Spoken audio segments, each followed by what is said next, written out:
देखिए, चूंकि इंडिया गठबंधन के हम लोग प्रत्याशी और यहाँ सभी घटक दलों के सभी साथी लोग यहाँ पर उपस्थित थे।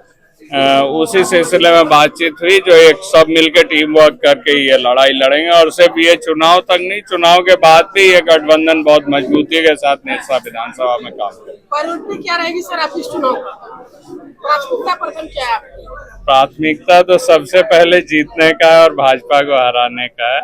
उसके बाद जीतने के बाद सबसे यहाँ जो मुख्य समस्या है वो पानी की है। पानी की वो प्रोजेक्ट स्टार्ट करनी है। आईआईटी की प्रोजेक्ट है, निरसा में फ्लाईओवर का मामला है, कुछ 4 लेन का मामला है, उद्योगों को खुलवाने का मामला है, महिलाओं को अपने पैरों पे खड़ा करने के लिए प्रयासरत रहेंगे। बाकी गवर्नमेंट हम लोगों की बनेगी हेमंत जी के नेतृत्व में, तो हम समझते हैं जो चौमुखी विकास जो बोलते हैं, निरसा विधानसभा क्षेत्र में हम अनुमंडल से लेके सारी चीजों की हम लोग लाने की कोशिश करें। सर 19 में आप चुनाव हार गए थे, उसके बाद यहाँ का जो विकास हुआ, उस समय जो प्रोजेक्ट की शुरुआत किए थे वो प्रोजेक्ट भी इनकम्प्लीट क्या शुरुआती नहीं हुई। चाहे आईआईटी की प्रोजेक्ट हो, चाहे पानी की प्रोजेक्ट हो, वो शुरुआती नहीं। उनके कार्यकाल में हमको लगता है कोई भी बड़ी प्रोजेक्ट शुरुआत नहीं हुई। सर जेएलएम को कहाँ मानते हैं? देखिए, वो पूरी झारखंड में आप चुनाव के बाद देखिएगा जो जेएलएम कहीं भी नहीं है।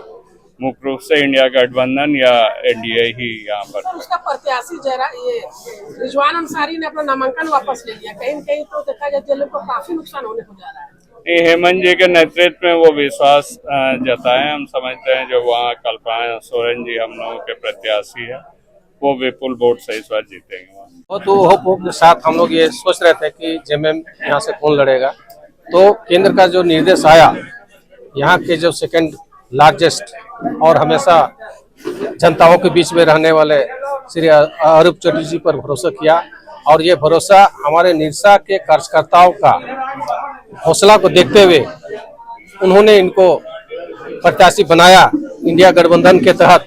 इसमें माले भी हैं, आपका कांग्रेस आरजेडी सभी मिलके इनको जिताने के लिए ऊपर निर्देश आया है। इसी के लिए आज हम लोग संक्षिप्त कार्यकर्ता और नेता के साथ साथ प्रत्याशियों के जो यहाँ है मुख्य रूप से अरूप चटर्जी के बीच में हम लोगों ने बातों को रखा, भावनाओं से अवगत कराया कि हम लोग आपके साथ हैं। जो निर्देश आया है पूरा टीम मिलजुल के इनको जिताने का काम करेंगे। किसी तरह का गुटबंदी यहाँ नहीं है और भारी मतों से जीतेंगे और हम लोग हेमंत सोरेन को पुनः दोबारा गद्दी में बैठाने का काम करेंगे। लोकसभा में निरसा विधानसभा पर भाजपा लीड करेगी, ऐसा आप बोल सकते हैं, लेकिन हम लोगों का भी रेशियो देखिए। पूरा जो यहाँ जेएमएम के प्रत्याशी के रूप में हम लोग बढ़त लिए हैं। कांग्रेस कुछ भी नहीं था, लेकिन बहुत ज्यादा वोट यहाँ से। क्या आप संदेश देना चाहेंगे? पूरा जनता निरसा के विधानसभा के जितने भी जनता है, हम यही अपील करेंगे, आपको हमारे हेमंत सोरेन ने जो कार्य किया है उसके आधार पर वोट दें।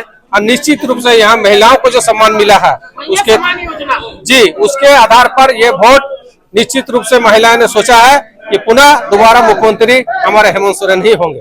चुनाव के समय में भाजपा भी 2 योजना लाई। देखिए, वो धरातल पर कहीं नहीं है। आप जुमलेबाजी बहुत दिन पहले बोल रहा, शुरू में 2014 में कि हम 15 लाख लाएंगे, 2 करोड़ देंगे, दिया।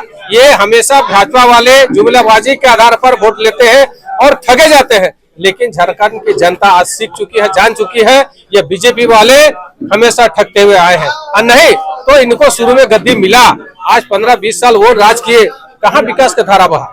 कोई योजना नहीं। आप लोग चैनल के माध्यम से हम बताना चाहते हैं, कोई योजना नहीं था उनके पास। आज हमारे माननीय मुख्यमंत्री 5 साल बैठे, अब 5 साल में बैठने के बाद आप लोगों ने देखा कोरोना काल आया, फिर वो घबराए नहीं। इसका बाद जब सरकार की योजना लाने लगे तो उनको गलत दस्तावेज के आधार पर उनको अस्थिर करने का काम किया और जेल में डालने का भी काम किया, लेकिन वो घबराए नहीं। सच दूध का दूध पानी का पानी आया हुआ और बाहर आए। आते के साथ उन्होंने बहुत बड़ा योजना जो लाया वो मैया सम्मान योजना लाया, और इसी के आधार पर पूरा जनता खुश है और जनता वोट करेंगे, पूरा विश्वास है। सचिन मोहन, मेरा नाम लखीश्वर, जिला अध्यक्ष जेएमएम। देखिए, मीटिंग का दौर चल रहा है। कल जिला में हुआ था, अभी निरसा में हुआ, आज 4 बजे फिर गोविंदपुर में है। अब मेरे ख्याल से मीटिंग ही नहीं, ये महागठबंधन का एक महाजोड़ है। और हेमंत सोरेन का जो आदेश हुआ है हम लोगों को कि निरसा में 3 तारा को एकदम जिता देना है और महागठबंधन की सरकार फिर से बनाना है। आज जो निरसा में पिछली बार जो चुनाव हुआ था, तो हमारे ख्याल से हम लोग प्रत्याशी को लगभग 48,000 मत मिला था। 48,000 मत मिला था और वो मत और इनका मत को अगर जोड़ दिया जाए तो भारतीय जनता पार्टी दूर दूर तक, बंगाल तक कहीं नजर नहीं आ रही है। और अगर आप कहिएगा कि ये पार्टी वो पार्टी का वोट था, व्यक्ति का वोट नहीं था, इसीलिए वही जोड़ के चलिए, जीत तो सुनिश्चित है। और जो हेमंत सोरेन का काम है, आज तक 24 साल में झारखंड में सबसे ज्यादा अगर कार्यकाल किसी का रहा तो बीजेपी का रहा। बीजेपी ने आज तक जनता को कुछ भी नकदी देने का काम नहीं किया, मगर आज हेमंत सोरेन जी ने उन गरीबों को सुना, उन महिलाओं को सुना, उन बड़े बुजुर्गों को सुना, बिजली बिल माफ किया, अब वो आवास किया, बहुत कुछ काम अगर गिनवाना शुरू करे तो 1 घंटा लगेगा, मगर फिर भी जेल में डाल दिया। उनको डर था कि आदमी अगर काम करता गया तो शायद हमको सुपड़ा साफ हो जाएगा। तो हेमंत सोरेन जी फिर से सरकार आएगा, गठबंधन का फिर से सरकार आएगा और यहाँ के सभी जात, सभी धर्मों के लोगों के साथ न्याय हुआ है, न्याय होगा। और हेमंत है तो हिम्मत है, हेमंत है तो मुमकिन है। और 3 तारा 4 तारा जो हमारा माले गठबंधन है, निरसा में और सिंदरी में और झरिया में कांग्रेस पार्टी, धनबाद में कांग्रेस पार्टी, टुंडी में झारखंड मुक्ति मोर्चा, बागमारा में कांग्रेस पार्टी, इन 6 विधानसभा में इस बार इंडिया गठबंधन प्रत्याशी जीतेंगे। और आप लोगों को हम आमंत्रित करते हैं 23 तारीख का 5:30 बजे रणदीप चौक पर अबीर गुलाल के साथ, मिठाई के साथ आप लोग मिठाई खिलाएंगे, हम लोग फिर से जीत रहे हैं।